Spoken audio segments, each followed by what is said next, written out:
नमस्कार, मैं हूं आपके साथ राधा अग्रवाल और आप देख रहे हैं विस्तार न्यूज। 21 राज्यों की 102 लोकसभा सीटों पर पहले चरण के चुनाव संपन्न हुए, जिसमें 1625 उम्मीदवारों ने अपनी किस्मत आजमाई।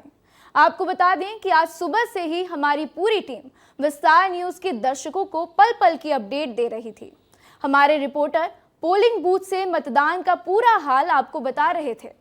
न्यूज रूम से तमाम पैनलिस्ट पूरा विश्लेषण आपको बता रहे थे।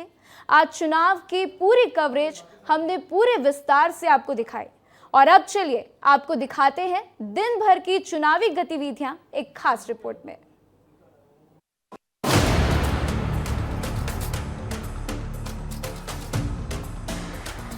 विश्व के सबसे बड़े लोकतंत्र में जब पहले चरण का मतदान शुरू हुआ तो विस्तार न्यूज की पैनी नजर मतदान के दौरान चल रहे देश के तमाम गतिविधियों के ऊपर थी।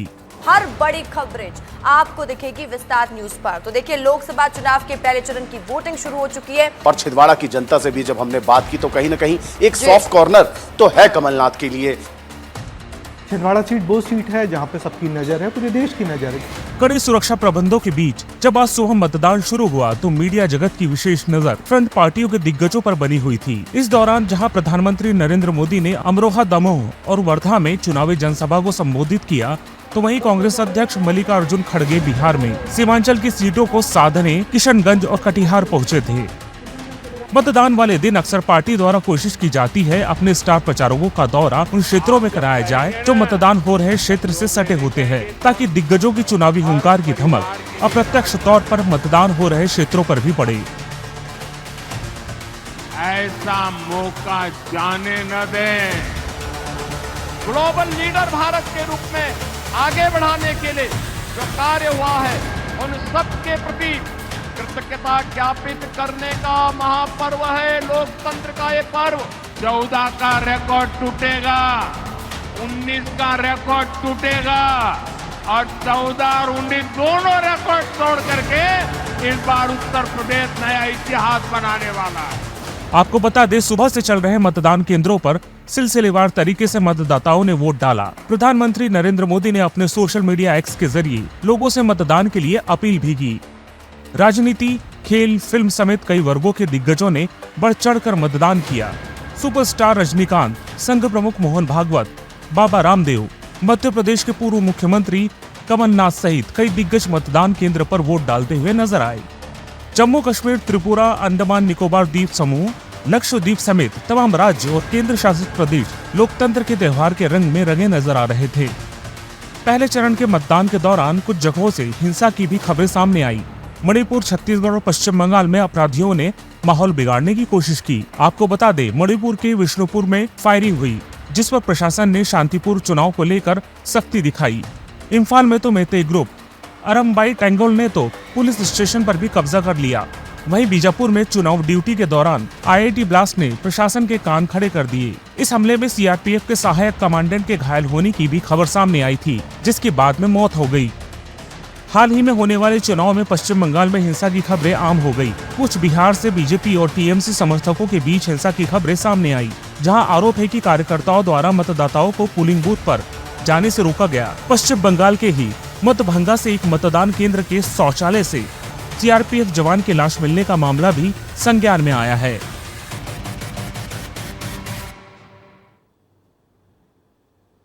तो पूरे दिन चुनावी हलचल को लेकर रिपोर्ट में संक्षिप्त तौर पर आज के दिन का हमने मूड दिखाया।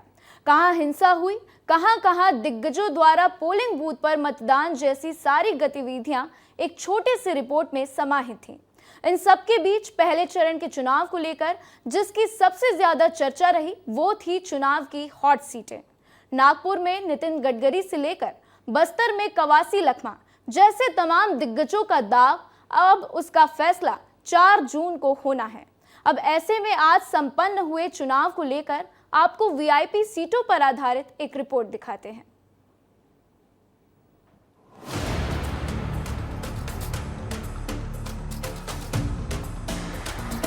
पहले चरण के लिए हुए मतदान में 21 राज्यों के 1625 उम्मीदवारों की किस्मत EVM में कैद हुई, तो जाहिर तौर पर राजनीति को जानने वालों की नजरें उन सीटों पर बनी हुई थी जिसे पहले चरण के लिए हॉट सीट माना जा रहा है।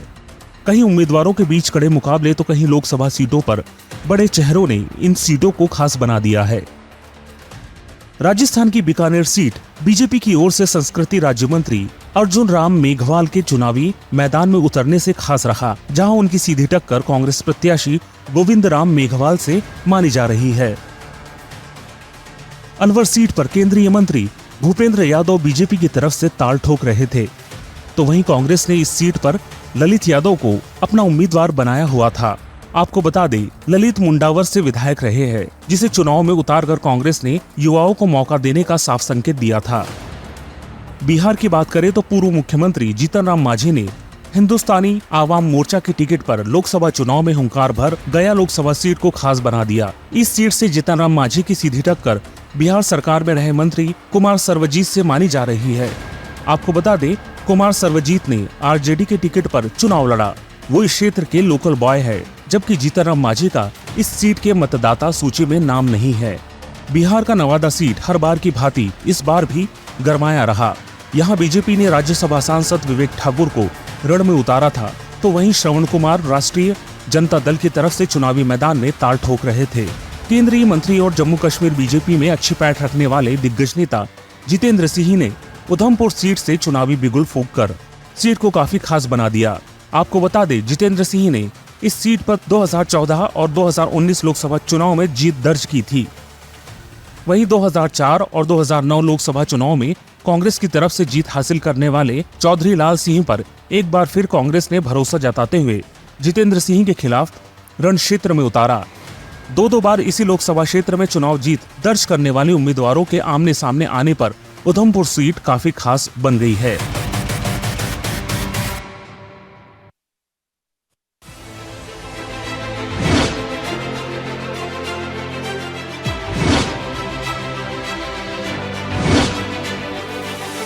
असम की बात करें तो डिब्रूगढ़ लोकसभा सीट पहले चरण को लेकर काफी खास मानी गई। 2014 से इस सीट पर जीत हासिल करते आ रहे रामेश्वर तेली का टिकट काटकर जब सर्बानंद सोनोवाल को बीजेपी ने अपना उम्मीदवार बनाया तो ये खबर प्रदेश की सुर्खियों में छा रही थी। असम जातीय परिषद की तरफ से लुरिन ज्योति गोगोई सीधे तौर पर सोनोवाल को टक्कर देते नजर आ रहे हैं। आपको बता दें, बीजेपी की टिकट पर चुनाव लड़ने वाले सर्बानंद सोनोवाल ने इसी लोकसभा सीट पर असम गण परिषद की तरफ 2004 में जीत हासिल की थी। असम की जोरहाट सीट पर 2014 से काबिज बीजेपी की सीधी टक्कर कांग्रेस से मानी जा रही है। यहां बीजेपी के उम्मीदवार तपन कुमार गोगोई की कांग्रेस प्रत्याशी गौरव गोगोई से कड़ी भिड़ंत दिखाई दे रही है।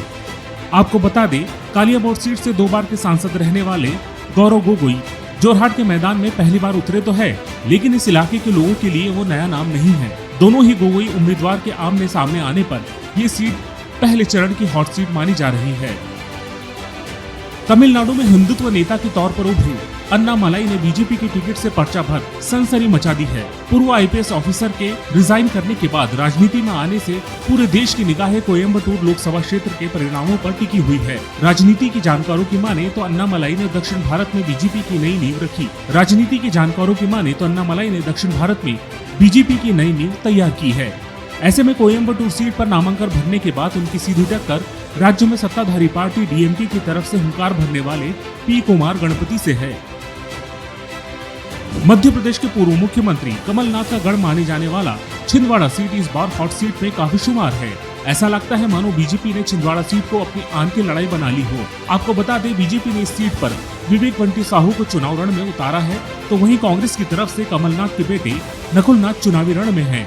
एकमात्र ऐसी सीट जिसे 2019 के लोकसभा चुनाव में मध्य प्रदेश में बीजेपी अपने खाते में नहीं कर पाई थी। आपको बता दें, इस सीट को कांग्रेस 1998 से लगातार जीतती आ रही है। ऐसे में कमलनाथ के गढ़ को तोड़ने के लिए बीजेपी ने अपने तमाम दिग्गजों को चुनावी मैदान में प्रचार प्रसार के लिए उतारा।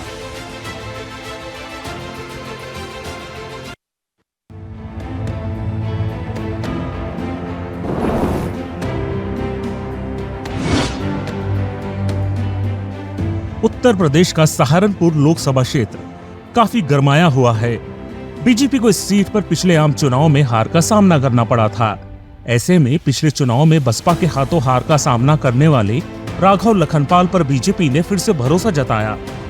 माना जा रहा है कि इस बार राघव लखनपाल और कांग्रेस उम्मीदवार इमरान मसूद के बीच कांटे की टक्कर रहने वाली है। पिछले चुनाव में मात खाए बीजेपी इस बार इस सीट से जीत दर्ज कर पुराने जख्मों पर मरहम लगाने की फिराक में है। पिछले चुनाव में करीब 6000 वोटों से आरएलडी के विरुद्ध जीत दर्ज करने वाले संजीव बलियान एक बार फिर मुजफ्फरनगर से बीजेपी के टिकट पर पंगा ले रहे हैं। राजनीतिक जानकारों के अनुसार इस बार आरएलडी के एनडीए खेमे में शामिल होने से वोटर्स का ज्यादा झुकाव संजीव बलियान की तरफ जरूर माना जा रहा है, परंतु इस क्षेत्र में मुस्लिम की बड़ी आबादी सपा उम्मीदवार हरेंद्र मलिक के पक्ष में वोट कर बीजेपी का गणित बिगाड़ सकती है। हर लोकसभा चुनाव में चर्चा में रहने वाला पीलीभीत लोकसभा सीट, जहां 2004 के बाद लगातार बीजेपी जीत हासिल करती आ रही है।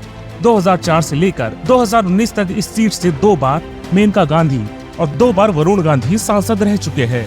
इस बार पीलीभीत के रण में बीजेपी ने गांधी परिवार का टिकट काटकर जितिन प्रसाद को चुनावी मैदान में उतारा है, जिसकी भिड़ंत सीधे तौर पर सपा प्रत्याशी भगवत शरण गंगवार से मानी जा रही है।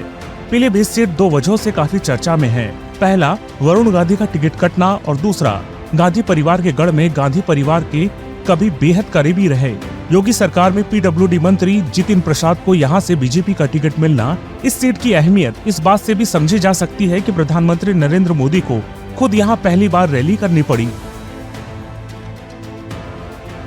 केंद्र सरकार में अपने कामों को लेकर चर्चा में रहने वाले कद्दावर नेता नितिन गडकरी को जब बीजेपी ने फिर नागपुर से टिकट दिया तो ये सीट मीडिया की सुर्खियों में आ गई। 2014 और 2019 आम चुनाव में जीत हासिल करने वाले नितिन गडकरी की कोशिश इस बार जीत की हैट्रिक लगाने पर रहेगी।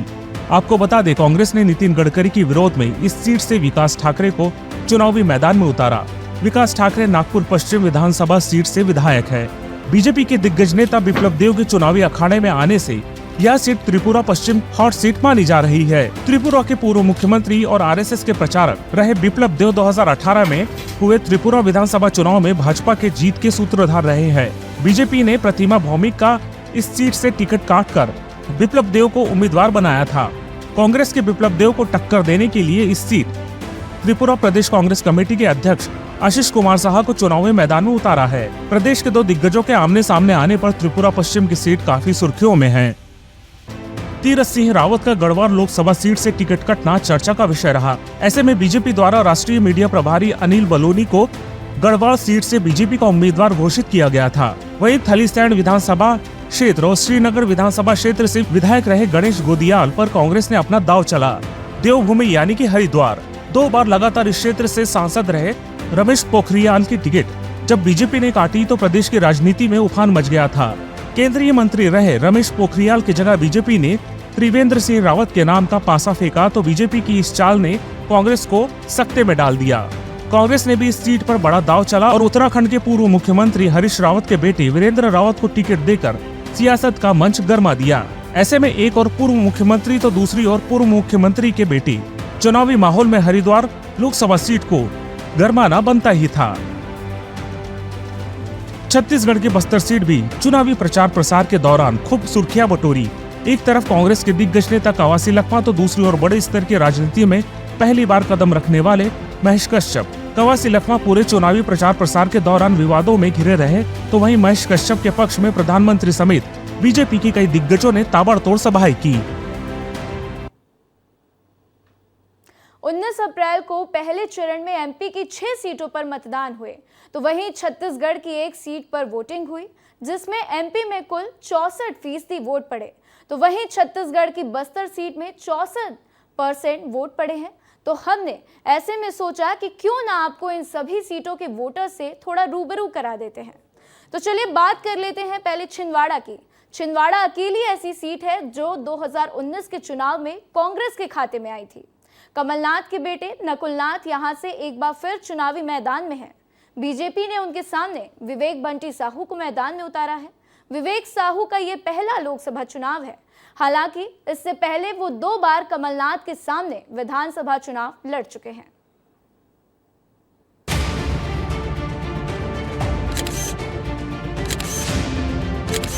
पहले चरण के मतदान में छिंदवाड़ा लोकसभा सीट काफी गर्म माना जा रहा है।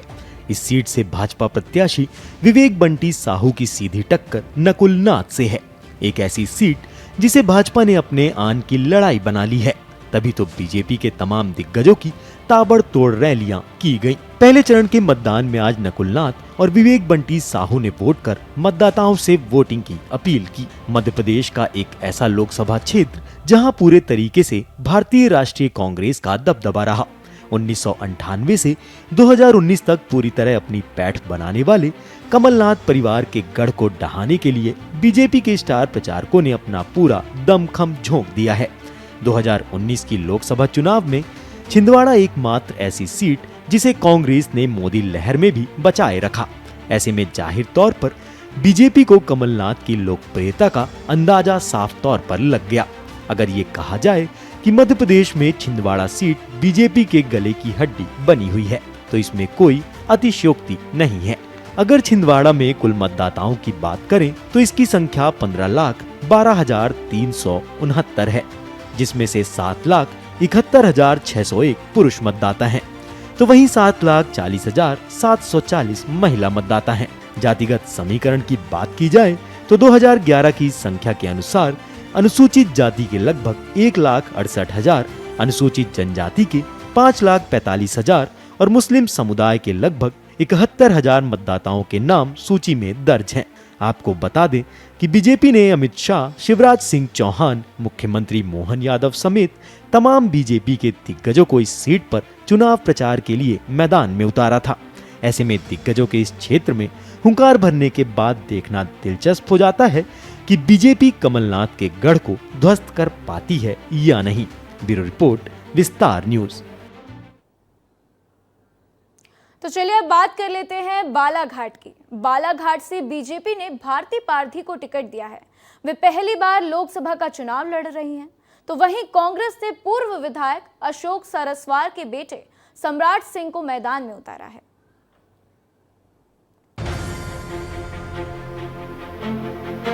प्रदेश की हॉट सीटों में शुमार बालाघाट सीट में 19 अप्रैल को मतदान हुआ, जिसमें करीब 71% वोट पड़े। बालाघाट सीट में 24 के लोकसभा चुनाव में मुख्य मुकाबला तो बीजेपी और कांग्रेस के बीच ही है, जिसके लिए बीजेपी ने भारती पारधी को बालाघाट सीट से टिकट दिया है। उनके सामने कांग्रेस ने सम्राट अशोक सरस्वार को चुनावी मैदान में उतारा है। तो मैं तो सच में देकर इतना अपूर्व आशीर्वाद और स्नेह देकर मुझे बालाघाट की जनता दे रही है, मैं सदा इन सबकी ऋणी रहूंगी। इस बार हमारे मतदाताओं ने बिल्कुल सोच के रखा है कि सरकार पलटना है। बहुत हो गया, इनकी तानाशाही बहुत हो गई, इनके झूठे वादे बहुत हो गए।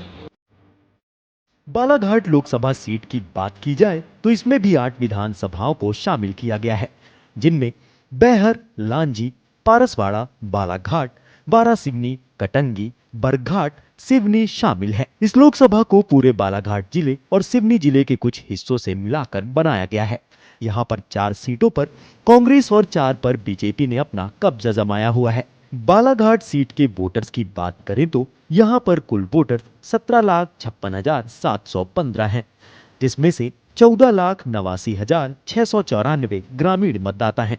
वहीं शहरी मतदाता 2,67,021 हैं। बालाघाट के जातिगत ताने बाने को देखें तो यहाँ पर 92.88% हिंदू आबादी है, 3.32% बौद्ध वर्ग है, वहीं 0.3% जैन वर्ग के लोग, 3.5% मुस्लिम आबादी। बालाघाट सीट बीजेपी का गढ़ है। साल 1998 से इस सीट पर बीजेपी ने कब्जा जमाया हुआ है। 26 साल और 6 बार से इस सीट पर बीजेपी की जीत हो रही है, जबकि इससे पहले 8 बार तक कांग्रेस का बालाघाट पर राज रहा। अब देखना ये होगा कि 24 के रण में कौन बाजी मारता है। ब्यूरो रिपोर्ट, विस्तार न्यूज। तो अब बालाघाट के बाद बात कर लेते हैं सीधी की, जहां 51% वोट पड़े हैं। यहां से सत्ताधारी दल बीजेपी ने डॉक्टर राजेश मिश्रा को मौका दिया है, तो वहीं कांग्रेस पार्टी ने पूर्व मंत्री कमलेश्वर पटेल पर दाव आजमाया है।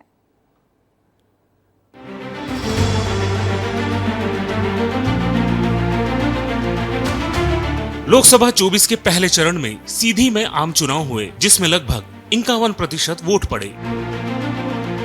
इस सीट पर सत्ताधारी दल बीजेपी ने डॉक्टर राजेश मिश्रा को मौका दिया, जो 2019 में भाजपा से जुड़े और साल 2018-19 में सीधी जिले के अध्यक्ष बने। तो वहीं कांग्रेस पार्टी ने पूर्व मंत्री कमलेश्वर पटेल पर दांव आजमाया है, जो कि पूर्व शिक्षा मंत्री इंद्रजीत पटेल के उत्तराधिकारी है।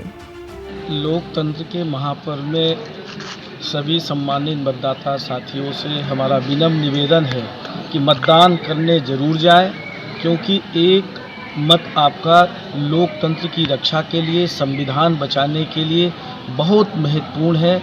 अपने क्षेत्र के विकास के लिए आपको अच्छी शिक्षा मिले, अच्छी स्वास्थ्य व्यवस्था मिले। मेरा सबसे बड़ा मुद्दा ये है कि राष्ट्र की विकास की जो गति है माननीय हमारे प्रधानमंत्री जी के नेतृत्व में, वो अनवरत जारी रहे और हमारे सीधी लोकसभा क्षेत्र की जनता जनार्दन के लिए मैं प्राण से जो भी सर्वांगीण विकास के कार्य हैं उनको हम पूरा करने।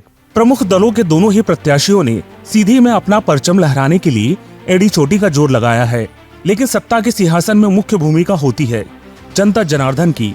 तो ऐसे में चलिए जरा सीधी के वोटर्स के बारे में जानते हैं और समझते हैं यहाँ के समीकरण। पहले बात करेंगे सीधी सीट के वोटर्स की, तो यहाँ कुल वोटर्स 20,18,153, पुरुष वोटर 10,40,395, महिला वोटर्स 9,71,744। सीधी सीट में ये वोटर्स 8 विधानसभा सीट को कवर करते हैं, जिसमें चुरहट, सीधी, सिहावल, चितरंगी, सिंगरौली, देवसर, घोहानी और ब्यौहारी विधानसभा सीट शामिल है। सीधी सीट में जातियों की बात की जाए तो यहाँ अनुसूचित जाति 11%, अनुसूचित जनजाति 32%, 2.4 मुस्लिम वर्ग। और ये आंकड़े बताते हैं कि सीधी में अनुसूचित जनजाति को अच्छी खासी पैठ है और ये खेमा जिस भी तरफ जाएगा उस प्रत्याशी या पार्टी के जीतने का राह और आसान हो जाएगी। लेकिन सीधी सीट का चुनावी इतिहास बताता है कि यहाँ पर ज्यादातर मुकाबला बीजेपी और कांग्रेस के बीच ही रहा है। सीधी लोकसभा सीट पर अब तक 18 बार लोकसभा चुनाव हुए, 7 बार कांग्रेस, 6 बार बीजेपी ने जीत हासिल की। एक बार जनता पार्टी और सोशलिस्ट पार्टी ने भी बाजी मारी। एक बार रण बहादुर सिंह ने निर्दलीय चुनाव जीता। यहाँ पिछले 3 आम चुनावों में बीजेपी को मिली जीत। पूर्व सीएम अर्जुन सिंह का परिवार भी यहीं से आता है। साल 2023 विधानसभा चुनाव में 7 सीटों पर बीजेपी ने मारी बाजी। सीधी सीट पर वैसे तो मुख्य मुकाबला बीजेपी और कांग्रेस के बीच ही रहा है, लेकिन इस बार राज्यसभा सदस्य अजय प्रताप सिंह के बीजेपी से बागी होने के कारण मुकाबला त्रिकोणीय नजर आ रहा है। बहरहाल सीधी में लोकसभा 24 के रण में कौन बाजी मारता है, ये तो प्रतिशत पड़े वोटों की गिनती के बाद ही साफ होगा। ब्यूरो रिपोर्ट, विस्तार न्यूज। तो चलिए बढ़ते हैं शहडोल की तरफ, जहां शहडोल सीट की जहां से कांग्रेस ने विधायक फुंदेलाल सिंह मार्को को उम्मीदवार बनाया है, जबकि भाजपा ने मौजूदा सांसद हिमाद्री सिंह को फिर से चुनावी मैदान में उतारा है।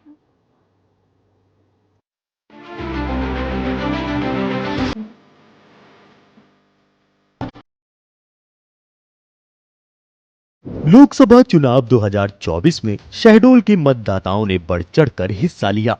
इस सीट पर ज्यादातर मुकाबला बीजेपी और कांग्रेस के बीच ही रहा है, जहां से इस बार बीजेपी ने मौजूदा सांसद हिमाद्री सिंह को अपना उम्मीदवार बनाया है, जो महिला मोर्चा की प्रदेश उपाध्यक्ष भी रह चुकी हैं।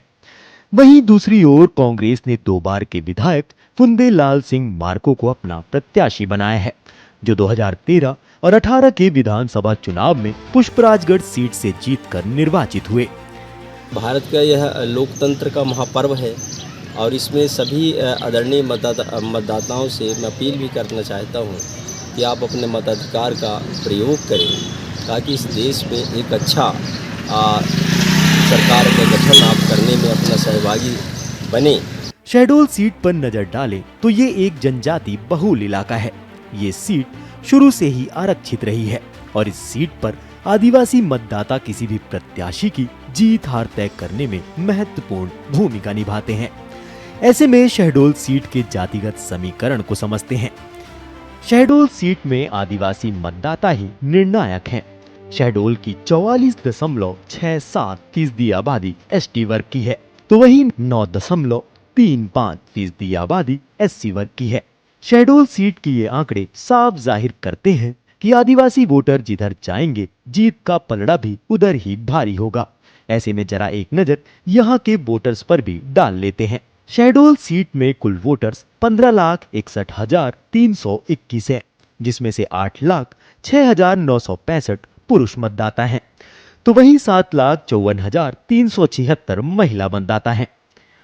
शहडोल सीट की ये आबादी कुल 8 विधानसभा सीट्स को कवर करती है, जिसमें से एक सीट कांग्रेस की झोली में है, तो वहीं 7 सीटों पर बीजेपी का कब्जा है। शहडोल सीट की आबादी की बात करें तो यहाँ पर 79.25% आबादी ग्रामीण है, वहीं 20.75% आबादी शहरी क्षेत्र की है। शहडोल सीट में इस बार के लोकसभा चुनाव में बराबरी की टक्कर नजर आ रही है और यही वजह है कि भाजपा के राष्ट्रीय अध्यक्ष जेपी नड्डा से लेकर कांग्रेस के स्टार प्रचारक राहुल गांधी भी इस सीट पर चुनावी सभा को संबोधित कर चुके हैं। लेकिन अब देखना ये होगा कि 24 के चुनाव के लिए पड़े करीब 60% वोट किसका पलड़ा भारी करते हैं।